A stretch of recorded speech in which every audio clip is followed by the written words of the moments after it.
special block knot on this to get it rigged the way I want.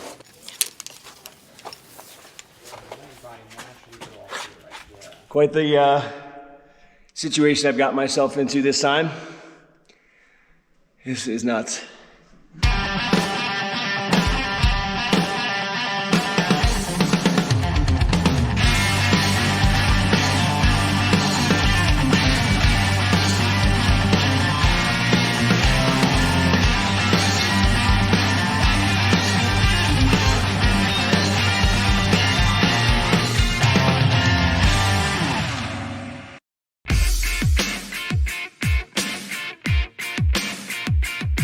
We kick off our week-long adventure to Utah and Arizona, just outside Zion National Park. We're at the Kolob Terrace section, where we meet up with Jonathan Zambella of Zion Guru, who's been guiding in the area for over 25 years. And he's going to introduce us to the popular sport of canyoneering. So we're going from the top of this straight down into here. That's correct. Wow. We're going to put a safety mechanism in place so that there's... That can't, even if I did, that wouldn't allow me to screw up. So, Nice. Something we refer to as job security. Job security is good. Okay, so I've been telling people I'm going canyoneering. I don't exactly know how to explain that. What is canyoneering? Canyoneering is as much a sport as it is an art of moving your body through desert terrain. So we differentiate it from canyoning in Europe and canyoneering in the desert Southwest, where all over the Colorado Plateau, water, wind, and time have carved through these soft sandstone layers and made these corridors or slot canyons. Yes. Okay. What's going on down there, Rez? Oh, all right, this is already pretty scary. Look at the view behind me.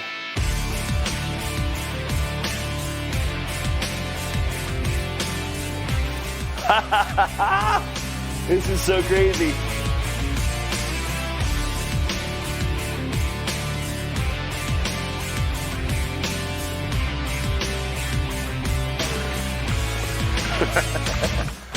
Woo!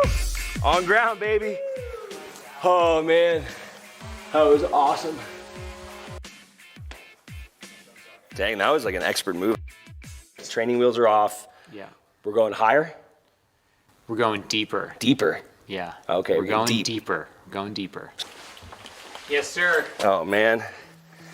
Oh wow. Yeah, this is a completely different ball game. Alex definitely was the least skilled in loading his device. Oh yeah, I was least skilled in all facets of this. Loading, walking, landing, unhooking. See you on the other side, Rez. Woo!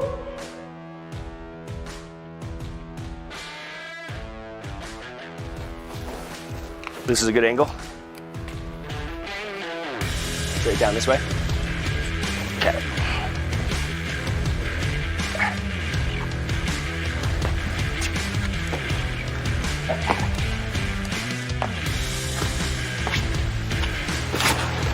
Yeah, buddy. Oh yeah. That was pretty awesome.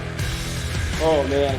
The first slot canyon, it was a good warm up, but that was truly one of the craziest things I've ever done. 1,000, 2 1,000. That was like a 6-second deal. Dang. Just another day at the office, huh?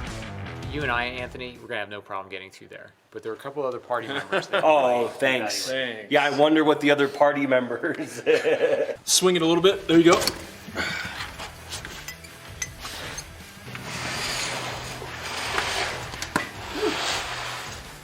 All right. That's how it's done.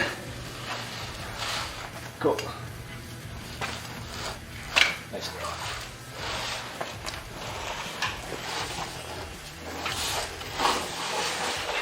Woo, just barely fit.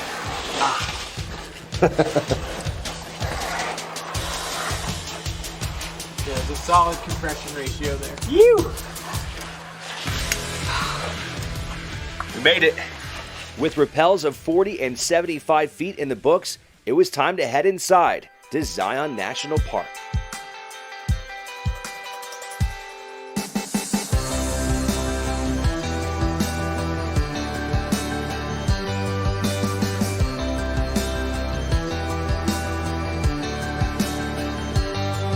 Jonathan told us there were 2 hikes that we absolutely could not miss. We had the daunting task of trying to tackle them both in the same day.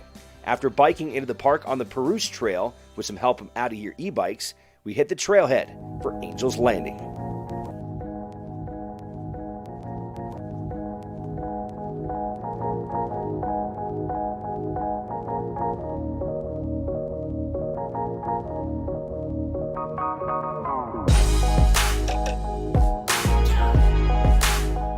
What makes Zion so spectacular is the immense vertical relief that you experience. When you drive in from any direction, you see these magnificent towering walls surrounding you. And from the south, you can see them as far as 75 miles away, and you approach them and they just keep on getting bigger and bigger and bigger until the point where you have to crane your neck backwards to see the tops of them. You finally reach basically the end of this hike. 21 switchbacks to the top. We're gonna take you right now to the Scout Lookout Summit. Yeah, so Walter Roosh, the first superintendent of Zion National Park who commissioned Angel's Landing, when they designed it, they designed 21 switchbacks for the final rise up to Scout Lookout. And those 21 switchbacks gained 400 feet, and they were named Walter's Wiggles in honor of him.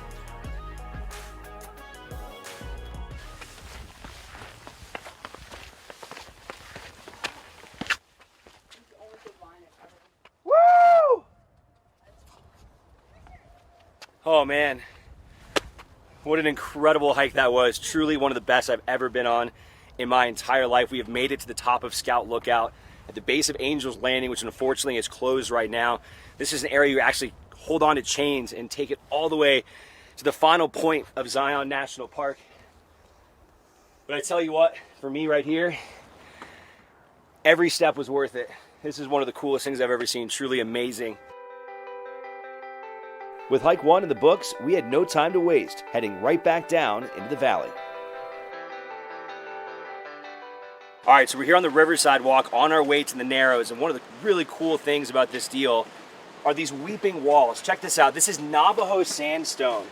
It's so spongy that this sandstone is able to absorb water, and inside of it has water stored from over 1,000 years. Ancient rain and snow has piled up inside of here, and it's constantly flowing out like tears, and that's why you see all this green vegetation up and down these walls all over Zion National Park.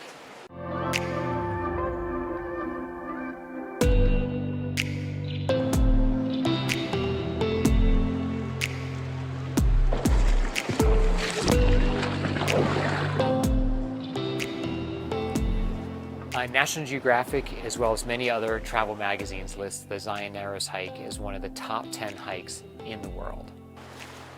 The Zion Narrows is the grandfather of all slot canyons in the Southwest. It's one of the oldest canyons and one of the longest running ones. Specifically is this 16-mile section of river corridor that has been carved anywhere from 800 feet to 2,000 feet through the plateau. And it was carved over millions and millions of years. Nothing else in the United States that compares to it. All right, we're about halfway to where we want to go here in the Narrows. The sun has finally gone beneath the sandstone. This is already such a cool hike, and there's a couple things I'm really glad that we did. Zion Guru gave us these sticks that are specific for the Narrows. They're really key in helping navigate all the boulders and all the debris in the water, helping you from twisting an ankle. And then we've got these water-specific hiking shoes that have like these neoprene socks. Great soles. They've been really crucial helping us so far. We're having a great time. Can't wait to continue on.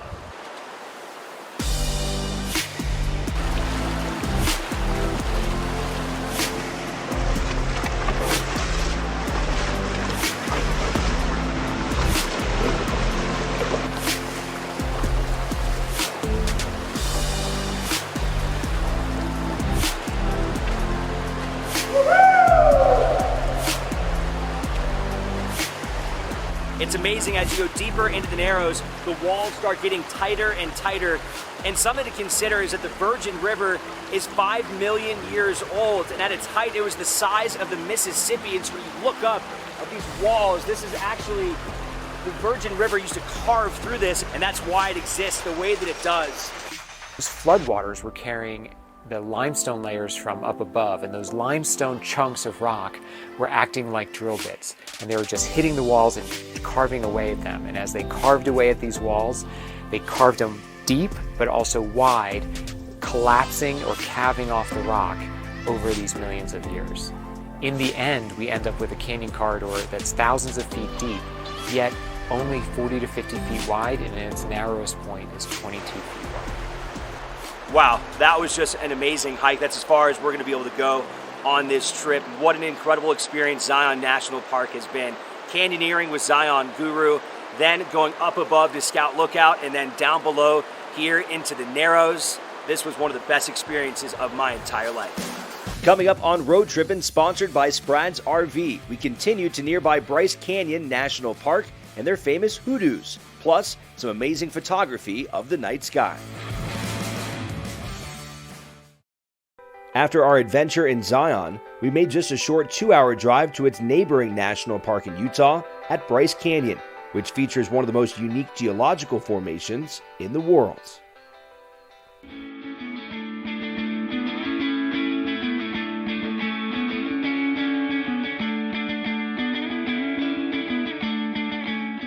What makes Bryce Canyon special are probably our geological formations. We exist in a system that started 35 to 50 million years ago, and today we have what are called hoodoos. They're these little pinnacles and spires that you see out on the edge. There are over 28,000 cataloged, which means there are more here than anywhere else combined on the planet. Check this out. Am I gonna make it? Oh wow. Man, it really opens up in here. That's so cool. When people come to Bryce for the first time, I see the child inside of every adult as they peer into these canyons. It's insane, huh? Yeah. Right? I'm like, we don't have all day, but we can't stop taking pictures. I see the magic that we have inside of our formations excite literally every person I've seen out here.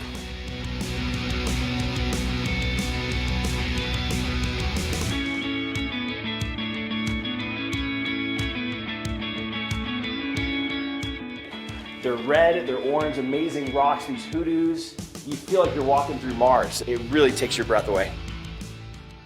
While Bryce Canyon is a stunning place in the daytime, it's equally as impressive from dusk until dawn. We're officially rated a dark sky national park, and what that means is that we are officially one of the darkest places in the United States to see the stars. We have 0 to no light pollution. We are at 8,000 plus feet in the air. You have less atmosphere between yourself and the stars. You can see 7,500 stars with the naked eye out here. That is 500 shy of the best places on the planet. All right, it's almost midnight. We're at the top of Inspiration Point, and the stargazing here is absolutely mind-blowing. You can see the Milky Way so easily with the naked eye, and the photography is insane. Got to thank Action Camera for letting me borrow this Canon R series. If you want to get out and take some pictures on your next vacation, go check them out. Check out some of our photos right here. Look at these photos of the Milky Way getting down into the canyon. Really something I've never experienced before. Really, really fun thing to do here at Bryce Canyon. Now, the only thing left to do, a couple hours, wait for the sun to rise into the amphitheater.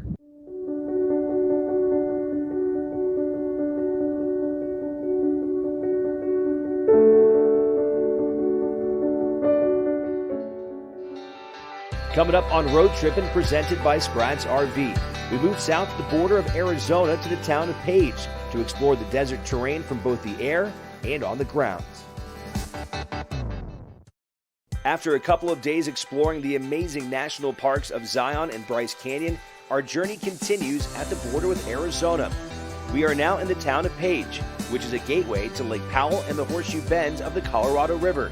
We jumped right into the action with an aerial tour with Papillon helicopters.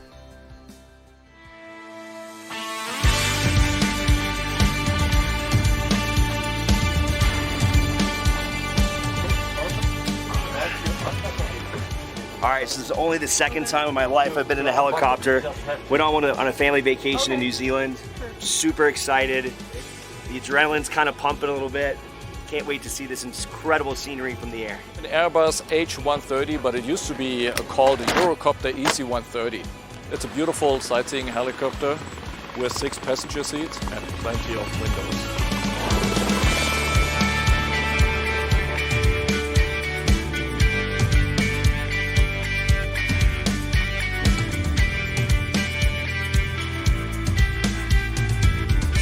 Well, the main attraction in this area is for sure Horseshoe Bend and Antelope Canyon. Thanks to Instagram, this is now the super famous spot.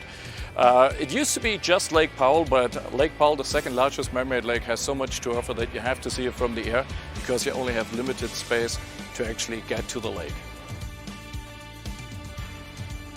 The Colorado River carved a beautiful area shaped like a horseshoe.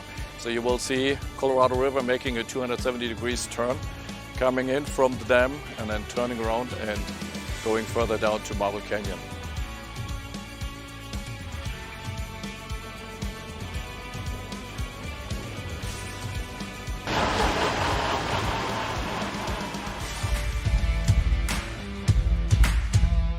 While Page may be best known for Lake Powell and being on the water, it also has great access to explore the nearby desert terrain.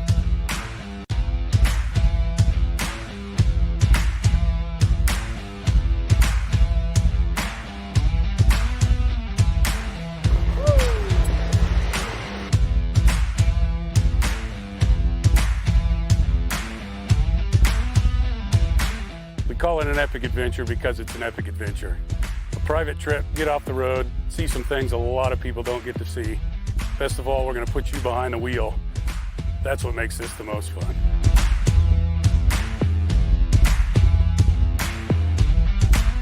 The recreational opportunities out here are endless. When it comes to the off-roading, miles and miles of open country out here. You'll see the terrain, you'll see the rocks, you'll see the lakes, you'll see the sky. I don't think there's a better desert in the world for off-roading and exploring.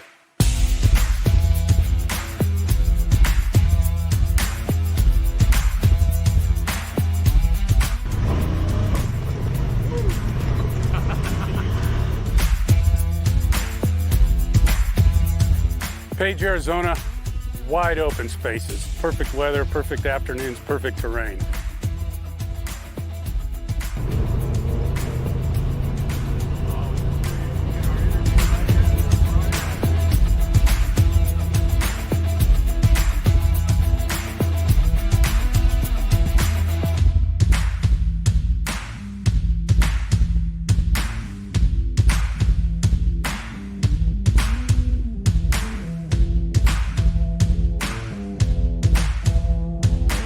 Man, what an awesome sunset ride. Epic sunset ride. Chris, appreciate you, man.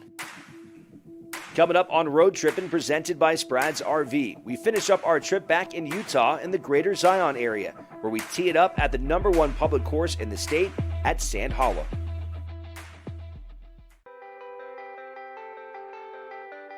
After a wild 24 hours in Page, Arizona, our road trip wrapped up back in Utah in the greater Zion area with a round of golf at beautiful Sand Hollow. We're the #1 public course in the state of Utah. We've been kind of nationally ranked, so right now we're the 43rd out of the top 100 of Golf Digest's 100 courses in America. We've been the #1 public golf course for the last 12 years. Back 9 is kind of what we're famous for with the different views that we have out here. The Virgin River, we're off on the cliffs on the back 9. There's not like anywhere else in the world.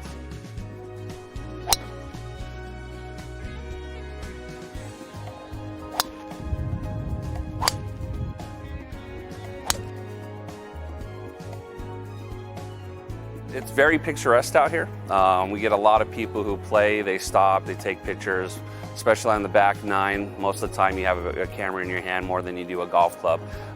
The mountain ranges out here are quite immense and vibrant, especially when you get the sun. The clouds, like right now you get different light features on the rocks. Different heights. You can see Zion National Park in the background there right now with the sun rays that are just kind of bouncing off of it. So it's very, very beautiful out here. Just up the road, we had one last stop before leaving town at Sand Hollow State Park. All right, guys, what an amazing week it has been in Greater Zion as well as Page, Arizona. We're wrapping up our show here at Sand Hollow State Park, doing it the only way I know how, and that's sending it. We will see you guys next time on Road Trippin', presented by Sprad's RV. Woo!